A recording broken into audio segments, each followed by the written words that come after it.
নমস্কাৰ সকলোকে। আৰু আজি হ'ল সৰস্বতী পূজা, আৰু সৰস্বতী পূজাৰ কাৰণে মই স্কুলত যোৱা নাই। আজি আহিলোঁ নাৰিকলী মন্দিৰত, আৰু এতিয়া ধুনীয়াকৈ ভিতৰৰ ফালে সোমাই আহিছোঁ। মানে ইয়াতে চাকি জ্বলাম, ধূপ চাকি জ্বলাম, তাৰপিছত আকৌ ভিতৰৰ মন্দিৰটোত যাম।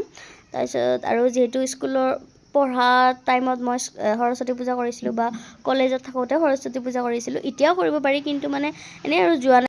ছোৱালীবিলাকো বিয়া হ'ল, আৰু গতিকে সিহঁতৰ ক'ত আৰু সৰস্বতী পূজা পালন কৰিব আহিব আৰু স্কুল কলেজত। সেইকাৰণে আৰু উলপ চলপ নোহোৱাকৈ যাবও ভাল নালাগে। গতিকে সেইকাৰণে ভাবিলোঁ মন্দিৰতে যাওঁ এপাক, ভগৱানৰ ওচৰত। ইয়াৰ পৰাওতো সৰস্বতী মাক পূজা কৰিব পাৰি। গতিকে এটা ঠাইতে আহিলোঁ, মানে নাৰিকলী মন্দিৰতো আহিম বুলি ভাবি আছিলোঁ। সেইকাৰণে আহিলোঁ। এতিয়া ধুনীয়াকৈ মই চাকি বন্তি জ্বলালোঁ, আৰু এতিয়া ধূপ জ্বলাই আছোঁ। ভগৱানে যেন সকলোকে ভালে কুশলে ৰাখে, আৰু আপোনালোকে মোকো আশীৰ্বাদ কৰিব, ময়ো যাতে ভালে ভালে থাকোঁ। ভাল, আপোনালোকৰ থেংক ইউ দেই, চাই থাকিবা। কি পঢ়ি আছা তোমালোকে?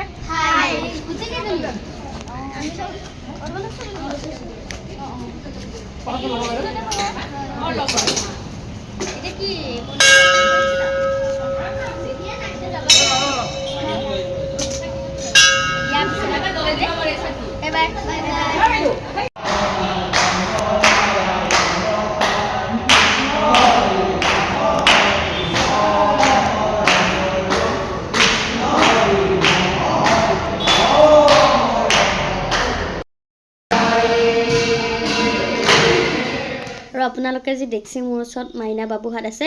সিহঁতে মানে ওচৰৰ মন্দিৰৰ ওচৰৰ স্কুলখনতে পঢ়ে। মানে সিহঁতে মন্দিৰত আহিছিল, আহোঁতে মোক দেখা পালে একে স্কুলৰ পৰাই, মানে মাষ্টৰক কৈ পেলাই মোৰ লগত ফটো উঠবালৈকে আহিল, আৰু সিহঁতক লগ পাই ভালো লাগিল। আৰু